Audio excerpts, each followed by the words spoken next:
The air in our Beacon Hill townhouse was thick with the scent of Lily Esme, mother-in-law Margaret's signature touch. She'd insisted on filling the place with them for my 35th birthday, a celebration she'd orchestrated down to the last detail. I stood in front of the full-length mirror in my walk-in closet, smoothing the fabric of a deep emerald gown I'd chosen for the night. Margaret had texted earlier, suggesting I wear the sapphire dress she'd gifted me last Christmas. "It brings out Daniel's eyes," she'd written, her tone cloaked in maternal warmth. I'd ignored her. The emerald was my silent rebellion, a small act of defiance against the suffocating control she wielded over every corner of my life. Behind me, the gray light of a Boston dawn filtered through the exorbitant silk curtains Daniel had insisted on installing 2 years ago. They'd cost more than my first apartment, a fact he'd bragged about at a dinner party while I'd smiled and nodded, playing the part of the perfect wife. Now, as I adjusted the gown's neckline, I caught my reflection-sharp cheekbones, hazel eyes that had learned to hide more than they revealed, and a faint tension in my jaw I couldn't quite erase. 5 years of marriage to Daniel Ashford, heir to the Ashford shipping empire, had honed my ability to wear masks. But tonight the mask would come off. The bathroom door creaked open and steam rolled out like a fog bank. Daniel emerged, a towel slung low around his hips, his body still lean and powerful at 38. His dark hair was damp, curling slightly at the ends, and his broad shoulders glistened with residual water. Once, the sight of him like this would have stirred something in me, desire, maybe even love. Now I catalogued the changes: the slight vacancy in his blue eyes, the mechanical precision of his movements, the way his smile never quite reached them anymore. "Happy birthday, Claire," he said, the words flat, rehearsed. He leaned in to kiss my cheek, his lips cool despite the shower's heat. "Margaret's thrilled about tonight," he added, turning to the dresser to pull on a crisp white shirt. His voice carried that hollow note I'd been tracking for months, a symptom of the conditioning I'd uncovered piece by painstaking piece. "I'm sure she is," I replied, my tone warm but edged with ice I'd perfected in courtrooms. It was so kind of her to plan everything. My fingers brushed the closed laptop on the vanity, its contents a ticking bomb I'd been assembling for 3 years: encrypted files, financial records, audio recordings. The final piece had slotted into place last night, and now it was backed up on a secure server no one in the Ashford family could touch. Daniel glanced at the laptop, his brow furrowing slightly. "What are you working on?" "Just some last-minute prep for the Langston case," I lied smoothly. As a partner at Grayson and Hart, Boston's most prestigious corporate law firm, I had a reputation for relentless work ethic. "Even birthday girls don't get days off, right?" He nodded, accepting it without question. 6 years ago, when we'd met at a charity gala, he'd have teased me about my obsession with work, maybe tugged me back to bed with that boyish grin I'd fallen for. That Daniel was gone, replaced by this polished shell who responded to his mother's cues like a marionette. As he dressed for his morning at the Ashford Group offices, I slipped into the closet, me one sanctuary in this surveilled brownstone. Margaret had installed the security system during a renovation last year, a gift to protect her precious son and his wife. She didn't know I'd found the tiny cameras 3 months ago, hidden in light fixtures and smoke detectors. I'd left them active, feeding them loops of mundane activity whenever I needed privacy. Now, I pressed my thumb against a seam in the wood paneling. It slid open with a soft click, revealing a waterproof case containing 2 hard drives, a backup laptop, and 4 burner phones. My arsenal. My lifeline. For 4 years, I'd been Claire Ashford, the ideal daughter-in-law to Margaret Ashford, matriarch of one of New England's oldest fortunes. Harvard law grad, rising legal star, board member of the Ashford Charitable Trust, I was the society page's darling, Margaret's prized acquisition. No one suspected that beneath the tailored suits and practiced smiles, I was dismantling their empire from the inside. It had started with anomalies in the family's financials, offshore accounts that didn't align with their public filings, payments to obscure consultants in tax havens like the Caymans. Then came Daniel's behavioral shifts, the way he'd return from private meetings with Margaret withdrawn, less decisive, his eyes glazing over mid-conversation. I'd spent years defending corporations against fraud. I knew what manipulation looked like, both financial and psychological. The day I caught Daniel staring blankly at a cryptic text from his cousin Patrick, Margaret's enforcer, was the day I bought my first burner phone. That night, I'd begun my investigation in earnest, siphoning data from Daniel's devices, recording whispered exchanges at family gatherings, cross-referencing names and dates. The evidence was damning. Millions laundered through the Ashford Trust, bribes to regulators, and a chilling program to condition Daniel into absolute compliance. The architect of it all? Dear Leonard Grayson, a silver-haired psychiatrist who'd been Daniel's mentor since childhood, paid $40,000 monthly through an Ashford shell company under the guise of executive coaching. I checked my watch. 7:20 a.m. Time to become Claire Ashford again. I sealed the compartment, slipped into a charcoal suit for court, and applied my makeup with precision subtle enough for the judge, striking enough for the cameras that would inevitably follow tonight's gala. Daniel appeared in the doorway, impeccable in a tailored navy suit, his tie already knotted with mechanical perfection. "You look stunning," he said, the compliment automatic. "Thank you, darling." I straightened his tie, a needless gesture, and studied his eyes for any trace of the man I'd married. "Nothing. I'll see you tonight. Don't let Margaret overdo the surprises." His smile was a ghost. "She just wants it perfect for you." Perfect. The Ashford family's obsession. Their perfect legacy, their perfect son, their perfect control. My phone buzzed as I gathered my briefcase. A text from Margaret. "Wear the sapphire tonight, dear. It's Daniel's favorite." Another order masquerading as affection.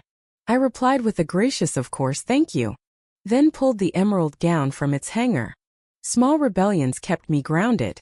In the Uber to the courthouse, I reviewed my actual Casey merger dispute, while my mind churned through the night ahead. My contact at the SEC, a sharp-eyed woman named Rachel Torres, had confirmed receipt of my latest data drop. "We're moving next week," she texted. "Anything else from your end?" I smiled, typing back.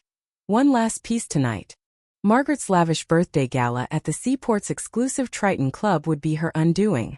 She thought she was trapping me. Instead, she'd handed me the stage to unmask the Ashfords.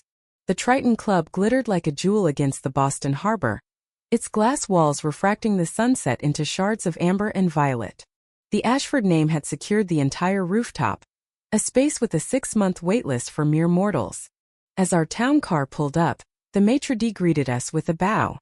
"Mrs. Ashford, welcome. Mrs. Margaret has been asking for you." "I'm sure she has," I murmured, accepting Daniel's arm. He'd been silent on the ride, checking his watch obsessively, as if counting down to a cue only he could hear. The elevator hummed upward, and I steadied myself, the emerald gown clinging to me like armor. Daniel didn't comment on my defiance, another sign of his detachment. The doors opened to a scene of calculated opulence. Crystal chandeliers hovering like constellations, white roses, Margaret's new obsession cascading over every surface, and 50 guests in black tie, their smiles as polished as the silverware. "Happy birthday!" The chorus washed over me, rehearsed and hollow. Margaret swept forward, radiant in a black velvet gown, her platinum hair gleaming under the lights. At 64, she was still a force, elegant, ruthless, the queen of Boston's elite. "Claire, darling." She enveloped me in a cloud of her signature rosewater perfume, her lips grazing my cheek. "The sapphire would have matched Daniel's tie," she whispered, her tone a velvet blade. "I wanted to surprise everyone," I replied, mirroring her warmth with steel beneath it. Her eyes flickered, authentic irritation breaking through her mask before she recovered, linking her arm through mine to parade me through the crowd. "Everyone who matters is here," she declared, guiding me past senators, CEOs, a federal judge I'd faced in court. I cataloged each face, cross-referencing them with my files. Not one of my law partners was present, nor my old mentor from Harvard. The guest list was a fortress, sealed against anyone who might truly know me. "Champagne, birthday girl?" Patrick Ashford, Daniel's cousin and the family's legal shark, materialized with 2 flutes. His grin was too tight, his eyes darting to the entrance. "Thank you, Patrick." I accepted but didn't drink. "Good to see you too.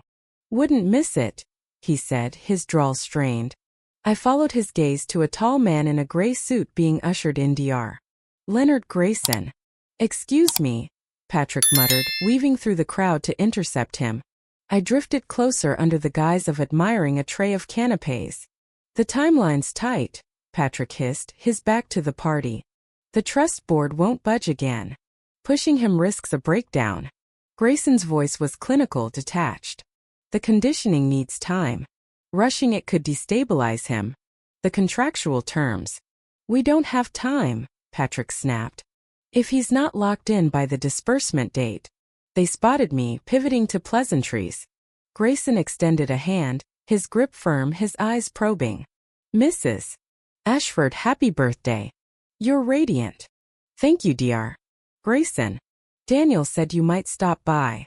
A lie, but it landed. It's been 20 years since you worked with him? His smile tightened. On and off. The Ashfords are like family. His pupils dilated slightly, nerves. How fortunate, I said, filing it away. For the next hour, I played my role, charming, gracious, while observing the room. Margaret's gaze tracked me like a hawk's. Daniel moved through the party like a sleepwalker, his responses robotic. Twice I caught Grayson watching us, typing notes into his phone. Dinner's served, Margaret announced, orchestrating the seating with military precision. Daniel to my right, her at the head, Grayson across from me. His stare dissecting every glance between us. She tapped her glass, silencing the room. A toast to my cherished daughter-in-law, she began, her voice dripping with honeyed menace. 5 years ago, Daniel brought home this brilliant attorney, and I knew she was exceptional. Her eyes locked on mine, warm on the surface, Arctic beneath. Claire embodies everything the Ashfords value: loyalty, discretion, devotion to our legacy. The crowd murmured approval. I smiled, decoding her true message. You're ours. To Claire, she concluded. May this year be transformative. The word lingered, a veiled threat. As servers delivered the first course, oysters in a perfect spiral, Margaret leaned behind me, her hands resting on my shoulders. To the guests it was maternal. To me it was a predator's grip. A perfect night, she murmured, her breath warm against my ear. And after dinner, a special announcement about the family's future. Her fingers tightened briefly before she glided away, leaving a shiver in her wake. I glanced at Daniel. His eyes were fixed on his glass, fingers tapping a rhythm I'd document Ida post Margaret tick. Whatever they planned was accelerating. I touched the slim phone in my clutch, its recording app primed. The feds were on standby, waiting for my signal. The main course cleared, and an expectant hush fell. Margaret signaled the staff, who wheeled out a table piled with gifts, props in her theater. We must honor Claire properly, she declared, her smile a masterpiece of control. The guests formed a semicircle, phones poised to capture the moment. Daniel guided me to the table, his hand stiff against my back. Start here, Margaret instructed, handing me a small box in Ashford blue wrapping. I unwrapped it slowly, revealing a gold necklace with a sapphire pendant, a leash in disguise. It's beautiful, I said, holding it up for the cameras. Daniel, help her, Margaret directed. As he fastened it, the cold metal settled against my skin, a weight I'd soon shed. The gifts continued, extravagant, impersonal. A Chanel clutch, a weekend at their Nantucket estate, a donation to the Ashford Trust in my name. Then came the announcement. Margaret stepped forward, her perfume coiling around me. Claire has been a gift to us, she began, her hand on Daniel's shoulder, fingers pressing subtly. 5 critical years of partnership. 5 years, the trust's marriage clause. I activated my phone's recorder. She leaned to Daniel's ear, whispering, "Secure our future." His pupils shrank, his jaw slackened, then tightened. "You've betrayed us," he said, his voice a monotone I'd never heard. The room froze. Margaret stepped back, satisfaction in her eyes. "Betrayed you how, Daniel?" I asked, steady despite the adrenaline surging through me. "We know about your investigation," he continued, each word a script. "The files, the SEC." Gasps rippled through the crowd, Margaret's audience for my downfall. Then it happened. His hand lashed out, the slap cracking across my face. I stumbled, crashing into the table, tasting blood as my lips split. Silence swallowed the room. For a moment I lay there, the cool marble against my cheek, the sting blooming. Margaret moved to speak, her narrative ready. Poor Daniel, driven to desperation by his scheming wife. But I laughed. It started low, then swelled, cutting through the tension like a blade. I pushed myself up, emerald gown streaked with blood, and faced her. Perfect timing, Margaret. You couldn't have scripted it better. Her composure faltered. Daniel, help her. She's unwell. But Daniel stood frozen, staring at his hand, horror breaking through the haze. What did I, Claire? Check your phones, I told the crowd, my voice ringing clear. You've just recorded the Ashford conditioning program in action. The same one I've documented for years. I turned to Margaret. 5 years of marriage for the trust disbursement, right? Assault complicates that, doesn't it? Her eyes widened, fear flickering. You provoked this. No, I cut in. You've been programming Daniel for decades. I just waited and watched.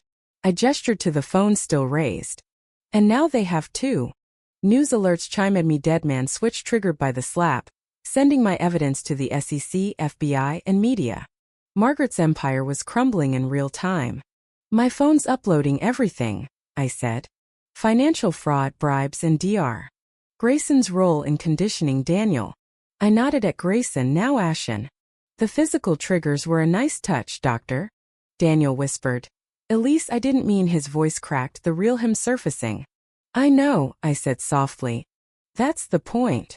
6 months later, I sat in the federal courthouse, watching Margaret Ashford shuffle in. Handcuffed, her elegance stripped away. The trial had been a reckoning. $520 million in laundered funds exposed, decades of psychological abuse laid bare. Daniel was in recovery, piecing together his authentic self. I'd left Grayson and Hart to found the Mind Freedom Initiative, advocating for victims of coercion. As Margaret was sentenced to 30 years, Daniel approached me outside. The trust's assets are going to restitution, including your foundation, he said, his eyes clear, uncertain. Can I help when I'm ready? Maybe, I replied. We parted, two survivors of the same storm, our paths diverging toward redemption. The Ashford legacy was dead. Mine was just beginning, a testament to liberation, not control. If you were the one in this story, how would you react? Would you stand up and fight back, or accept the unreasonable pressure and control from the HOA? Share your thoughts in the comments below. And don't forget to subscribe, like, and share this video with more people. Your small action gives us the motivation to keep bringing you more intense and engaging stories. Thanks for watching, and we'll see you in the next video.